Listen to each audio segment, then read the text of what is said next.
Hey guys, welcome back to Heroes of the Storm. Today I want to talk to you guys about the two different types of supports there are. I believe that in this game, as far as the roles go in terms of support, specialist, assassin and warrior, there are at least two different types of those individual roles. And I see too many people playing one role, one character should be played as a role. It is only my opinion, but should be played in a particular style, played in the wrong particular style. The wrong style for that hero, and kind of just making bad decisions, or maybe not making bad decisions, but maybe there are better plays they could make and they play them a little bit too wrong, in my opinion. So the first one I want to go over is the two types of supports. It's fairly simple when it comes to supports. I think there are aggressive supports and there are defensive supports, and I think Brightwing is a defensive support. The reason I think this is because Brightwing's Brightwing's trait allows her to instantly go to a friend. It doesn't allow her to get to a position on the map quicker. Obviously, this isn't kind of a reason why she is. I think this is why you should think of her as a defensive support, because you can go to a ally. You can go to an allied hero, or as Brightwing call it, you can go to a friend. So that means that you're going to be turning a situation where they will otherwise be in a bad spot into a 2v2 or a 2v3, or just kind of aiding that hero a little bit more. As a support, you're going to be most effective when you're with someone else. So the ability to go to someone else wherever they are is going to be more effective than the ability to run and take an objective with someone else, if that makes sense. So of course, but that's just kind of an indicator. It doesn't particularly make her a defensive support. What does make her a defensive support, in my opinion, is her traits and her abilities. So Q is a small amount of damage. It's just a little poke. The later you get into the game, the more reason the Q gets good. The only reason it gets better is because you can use it to trigger your other abilities. The other one is your heal, so that means you need to stay with your team. You can't go off on your own, you can't make plays, you need to stay in your team to do most healing. Because there's most damage there, right, damage. That was an ambitious cue. So, you need to stay with your team to be most effective in the, she's an aggressive little one. The best way to deal with to get the most healing out of Brightwing is to stay in your team, and that implies a very defensive stance. You stay with your team, you do exactly what your team does, and that's it. Her moves, aside from Q, and of course Q is just in my opinion a nothing ability, a filler ability, doesn't really do that much. Is first move is polymorph, so it means that you can stop someone attacking. You're very rarely going to use it in an aggressive sense to stop someone defending. So it basically means that if someone's diving on your assassins, or diving on your healers, or diving on anyone, you can just polymorph them to stop that happening for a few seconds.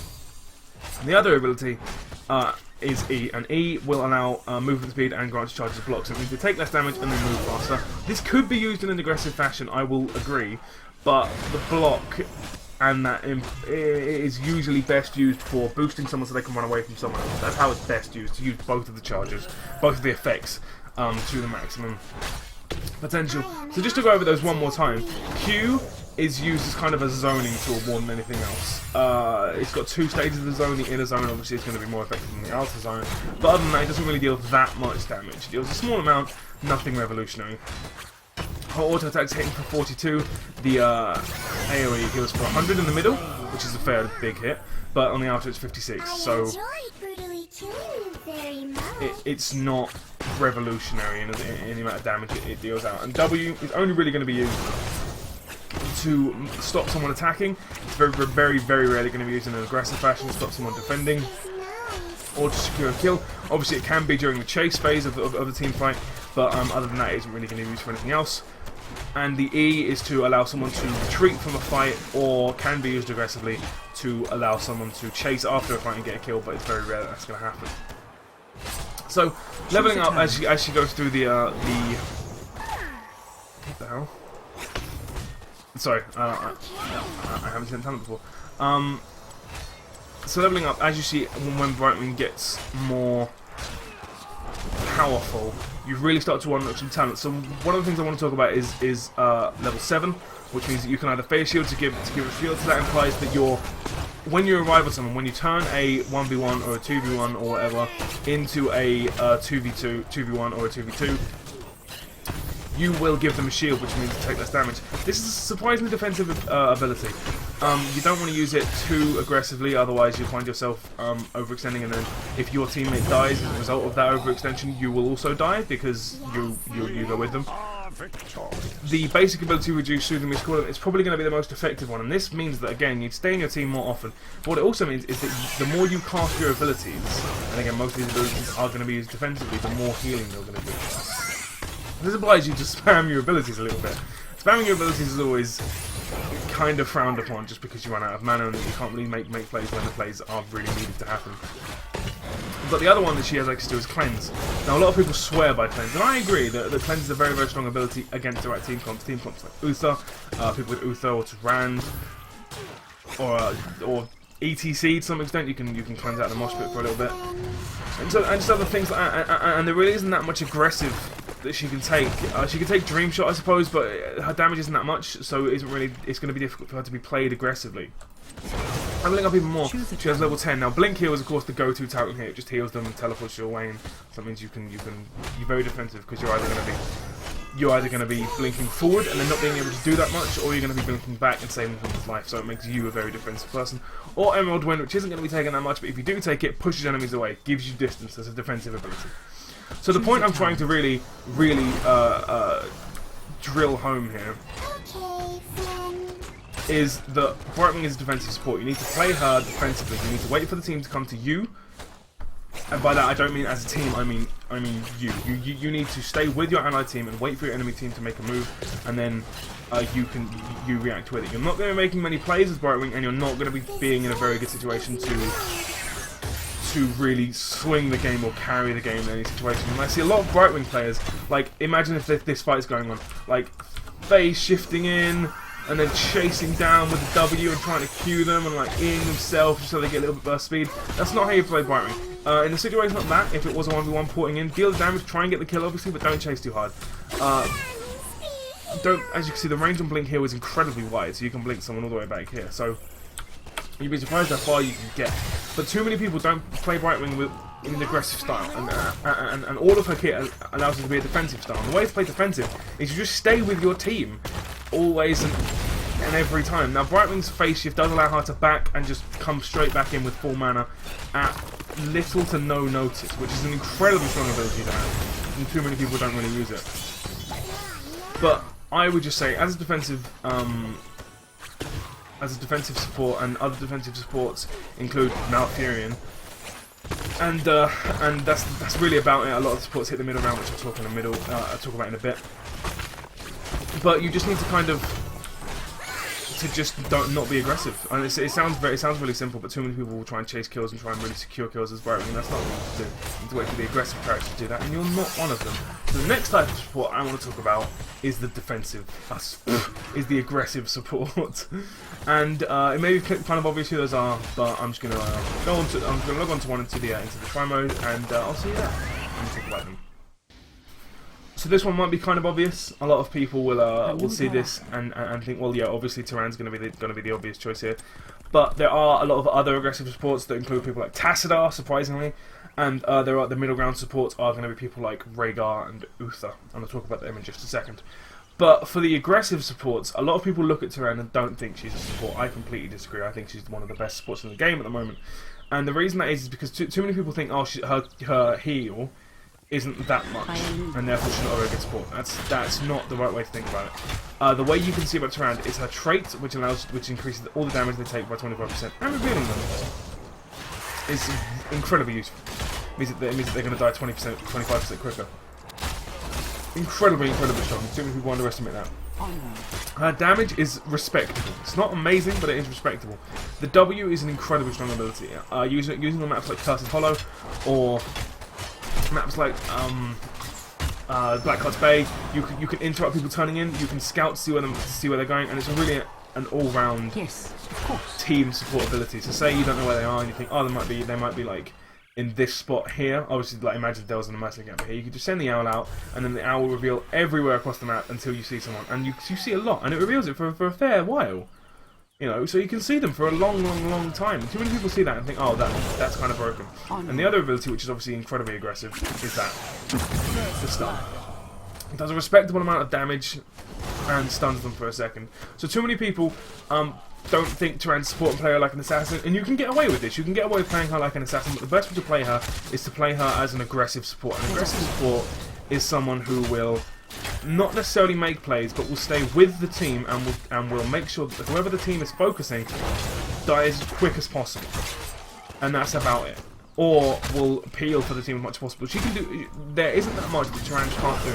She can scout. She's one of the best scouters in the game. With the owl, it also does a little bit of poke. She's an incredibly good interrupter. With Moya, she can heal if someone finds themselves on low health. She can make sure that people take a significant amount of damage. And to round it all off, she can stun in an area. So she can stun 5 people if she gets incredibly lucky. To the enemies of the there isn't that much. There isn't anyone else in the game that can do that.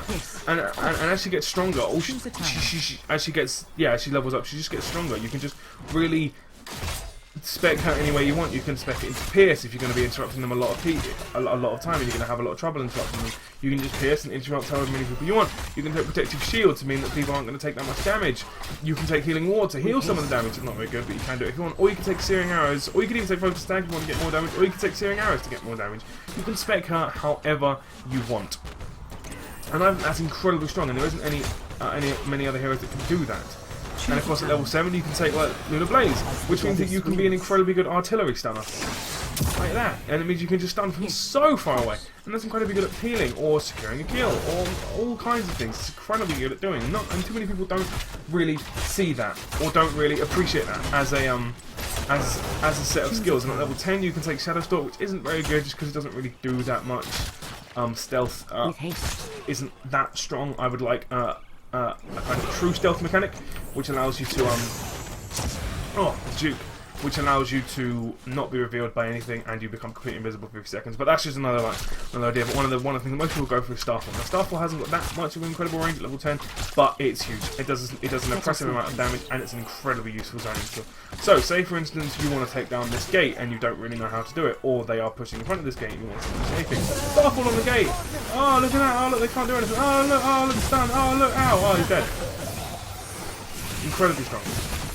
People don't really appreciate that. I wouldn't call her underrated, as you see in my underrated heroes. I didn't include her because I think a lot of people value her. But the way you need to play her is you need to try and make the plays. You need to try and make the stuns. You need to try and land the scouts. You need to try and inform the team as much as possible. You need to land the Hunter's Mark on whoever you're trying to kill. She's a surprisingly good duelist.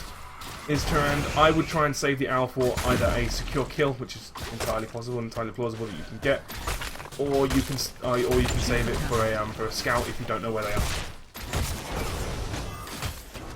So just looking at level 13 talents here, you can spec her that she heals incredibly strong. Right, the heal becomes incredibly more powerful. Obviously, I wouldn't call it anywhere like Holy Light or anything like that, but it's going to be a significant heal, which is obviously very nice. You can gain Hunter Superior, which is going to give you increased attack speed. You can gain Sprint, which is going to give you incredible escape, or you can use Shrink Ray, which is going to give the enemy team a very hard time getting away from you.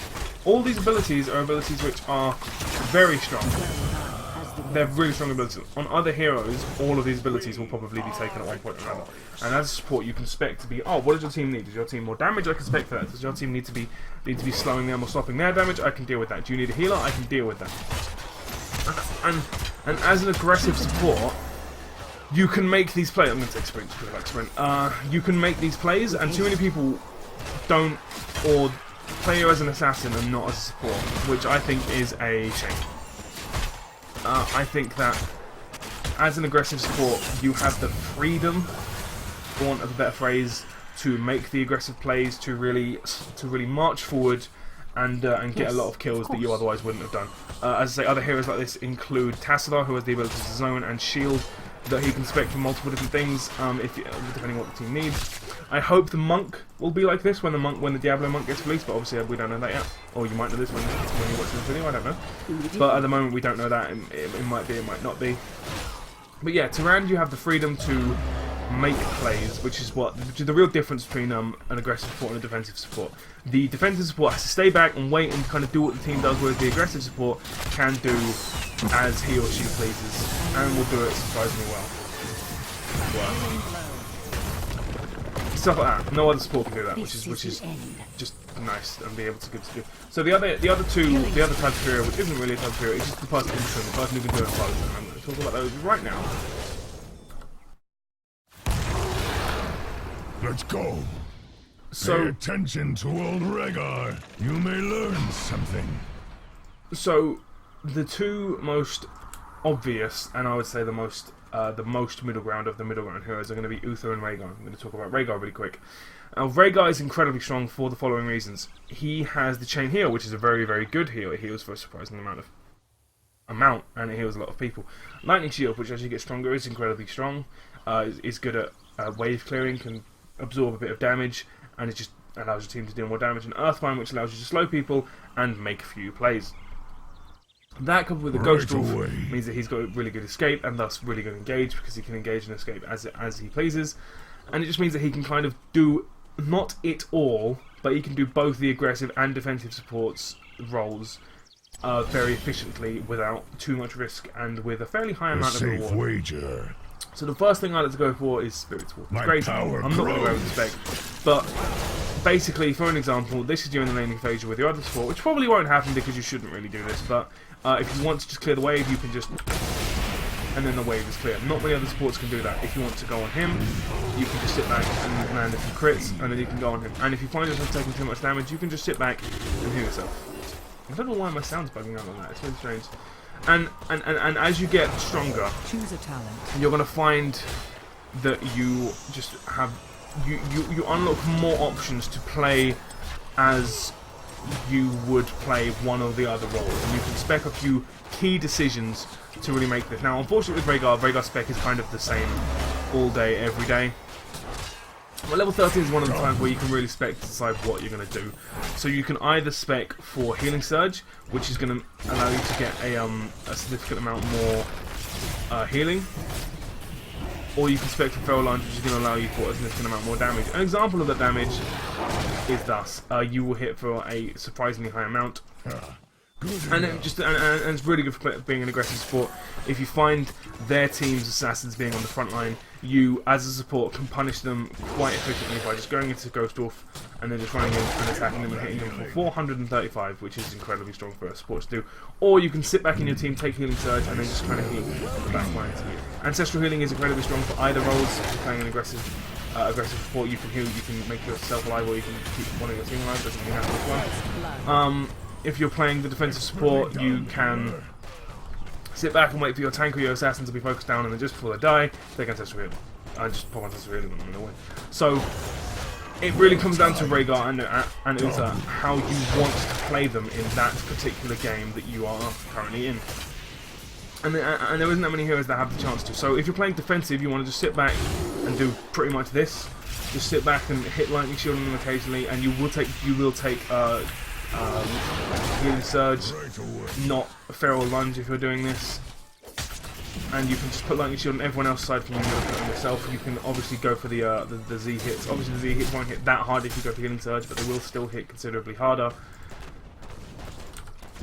than your normal basic attacks. Yeah, so if you want to play an aggressive support, you need to be able to deal a bit of damage, make some plays, slow them down, keep people alive, to a lesser extent keep people alive, but you want to try and keep people alive. And as a defensive support, your main priority is keeping people alive by doing healing, stunning, slows, and stuff like that. Uther and Rhaegar have the ability to roam between the two. You can be aggressive in one fight and defensive in the other, and the specs you take, the talents you take, will lend you to being able to play one of those roles better than the other one. However, it will not stop you being able to play one. With Uther, it's going to be how you land Hammers of Justice and Divine Storm versus Divine Shields, and how you use those, and it just gives you the freedom to kind of do those however you would. Whereas with people like Tyrande, you do have that freedom, but the inbuilt kit is going to make her. It's going to lend her to being more of a aggressive support for the majority of the game, and to a lesser extent, and less of a defensive support. Whereas if you look at Brightwing, they're going to be more defensive for the whole fight. So basically, to summarise, you need to find out what type. I'm not going to go through all of the supports because you need to figure out how you want to play them and how they are the strongest. If I just tell you how to do it, you're going to play them wrong.